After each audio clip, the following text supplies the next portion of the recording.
سورۃ الحج آیت نمبر 63۔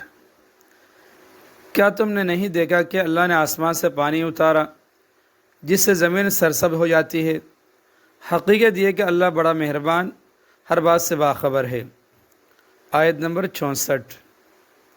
جو کچھ آسمانوں میں ہے اور جو کچھ زمین میں ہے سب اسی کا ہے، اور یقین رکھو کہ اللہ ہی وہ ذات ہے جو سب سے بے نیاز ہے، بذات خود قابل تعریف۔ آیت نمبر 65۔ کیا تم نے نہیں دیکھا کہ اللہ نے زمین کی ساری چیزیں تمہارے کام میں لگا رکھی ہے، اور وہ کشتیاں بھی جو اس کے حکم سے سمندر میں چلتی ہے، اور اس نے آسمان کو اس طرح تام رکھا ہے کہ وہ اس کی اجازت کے بغیر زمین پر نہیں گر سکتا۔ حقیقت یہ ہے کہ اللہ لوگوں کے ساتھ شفقت کا برتاؤ کرنے والا بڑا مہربان ہے۔ آیت نمبر 66۔ اور وہی ہے جس نے تمہیں زندگی دی، پھر وہ تمہیں موت دے گا، پھر تمہیں زندہ کرے گا، واقعی انسان بڑا ناشکرا ہے۔ آیت نمبر 67۔ ہم نے ہر امت کے لوگوں کے لیے عبادت کا ایک طریقہ مقرر کیا ہے جس کے مطابق وہ عبادت کرتے ہیں، لہذا اے پیغمبر صلی اللہ علیہ وسلم، اللہ تعالیٰ آپ صلی اللہ علیہ وسلم کو مخاطب کر کے فرما رہے ہیں، لہذا اے پیغمبر صلی اللہ علیہ وسلم، لوگوں کو تم سے اس معاملے میں جھگڑا نہیں کرنا چاہیے، اور تم اپنے پروردگار کی طرف دعوت دیتے رہو، تم یقیناً سیدھے راستے پر ہو۔ اسی آیت نمبر 67 کی تفسیر میں ہے، بعض لوگ اس بات پر اعتراض کرتے تھے کہ حضرت صلی اللہ علیہ وسلم نے جو احکام دیے ہیں ان میں سے کچھ ان احکام سے مختلف ہے جو پچھلے انبیاء کرام کی امتوں کو دیے گئے تھے۔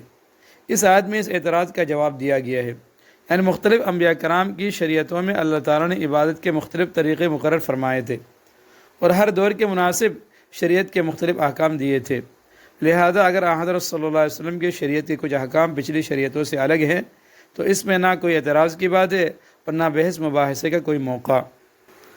آیت نمبر 68۔ اور اگر وہ تم سے جھگڑے تو کہہ دو کہ جو کچھ تم کر رہے ہو اللہ اسے خوب جانتا ہے۔ آیت نمبر 69۔ اللہ قیامت کے دن تمہارے درمیان ان باتوں کا فیصلہ کرے گا جن میں تم اختلاف کیا کرتے تھے۔ آیت نمبر 70۔ کیا تم نہیں جانتے کہ آسمان اور زمین کی تمام چیزیں اللہ کے علم میں ہیں؟ یہ سب باتیں کتاب میں محفوظ ہے، بے شک یہ سارے کام اللہ کے لیے بہت آسان ہے۔ آیت نمبر 71۔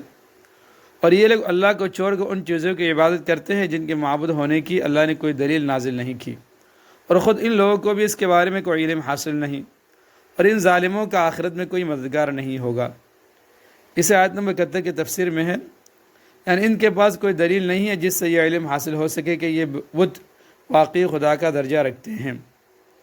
آیت نمبر 72۔ اور جب ان کو ہماری آیتیں اپنی پوری وضاحتوں کے ساتھ پڑھ کر سنائی جاتی ہے تو تم ان کافروں کے چہروں پر ناگواری کے اثرات صاف پہچان لیتے ہو۔ ایسا لگتا ہے کہ یہ ان لوگوں پر حملہ کر دیں گے جو انہیں ہماری آیتیں پڑھ کر سنا رہے ہیں۔ کہہ دو کہ لوگوں، کیا میں تمہیں ایسی چیز بتلاؤں جو اس سے زیادہ ناگوار ہے؟ آگ، اللہ نے کافروں سے اس کا وعدہ کر رکھا ہے اور وہ بہت برا ٹھکانہ ہے۔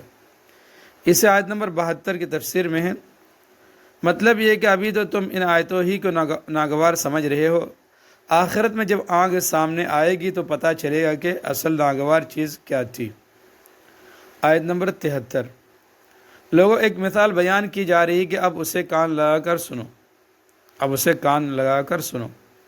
تم لوگ اللہ کو چھوڑ کر جن کو دعا کے لیے پکارتے ہو، وہ ایک مکھی بھی پیدا نہیں کر سکتے، چاہے اس کام کے لیے سب کے سب اکٹھے ہو جائیں۔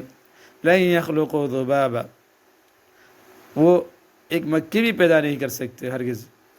ولو اجتمعوا لہ، چاہے اس کام کے لیے سب کے سب اکٹھے ہو جائے، اور اگر مکھی ان سے کوئی چیز چھین کر لے جائے تو وہ اس سے چھڑا بھی نہیں سکتے، ایسا دعا مانگنے والا بھی بودا اور جس سے دعا مانگی جا رہی وہ بھی۔ آیت نمبر 74۔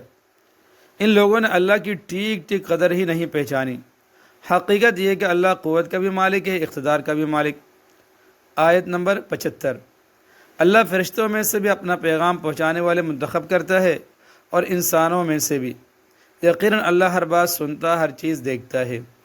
اسے آیت نمبر 75 کی تفسیر میں ہے، کون سے فرشتے پیغمبروں کے پاس وحی کا پیغام لے کر جائے اور کن انسانوں کے پیغمبری کے مقام پر سرفراز کیا جائے، ان سب باتوں کا تعین اللہ تعالیٰ ہی کرتے ہیں۔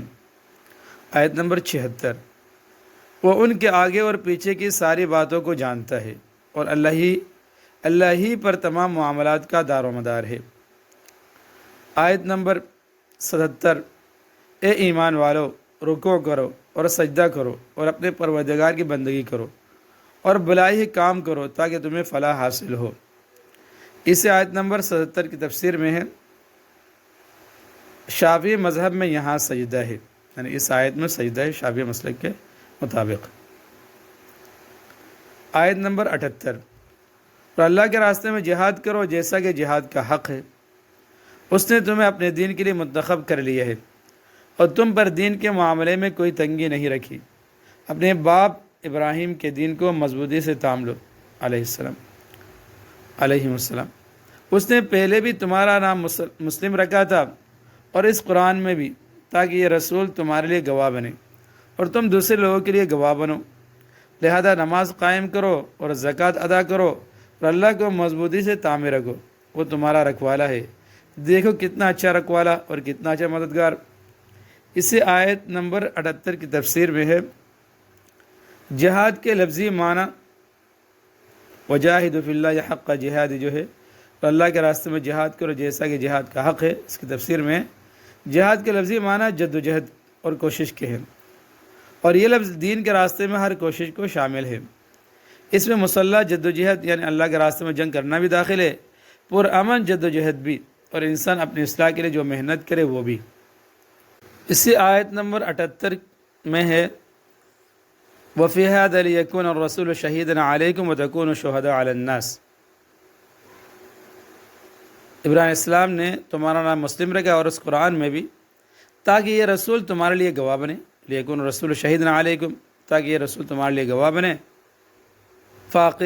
وَتَكُونُوا شُهَدَاءَ عَلَى النَّاسِ، اور تم دوسرے لوگوں کے لیے گواہ بنو۔ اس کی تفسیر میں ہے، حضرت صلی اللہ علیہ وسلم اپنی امت کے مومنوں کے حق میں گواہی دیں گے کہ یہ لوگ ایمان لے آئے تھے، اور مسلمان دوسری امتوں کے بارے میں گواہی دیں گے کہ پیغمبروں نے ان کو اللہ تعالیٰ کا پیغام پہنچا دیا تھا۔ یہ مضمون سورہ بقرہ میں گزر چکا ہے، وہاں اس کی تشریح دیکھ لی جائے۔ الحمدللہ، سورۃ الحج کا ترجمہ اور مختصر تفسیر کا اختتام ہوا آیت نمبر 78 میں۔ اللہ رب العزت ہمیں فہم قرآن کی توفیق نصیب فرمائیں اور پیغام قرآن کو دوسرے لوگوں تک پہنچانے کی توفیق عطا فرمائیں، خصوصاً اپنی نئی نسل کو اس سے روشناس کرانے کی توفیق عطا فرمائیں۔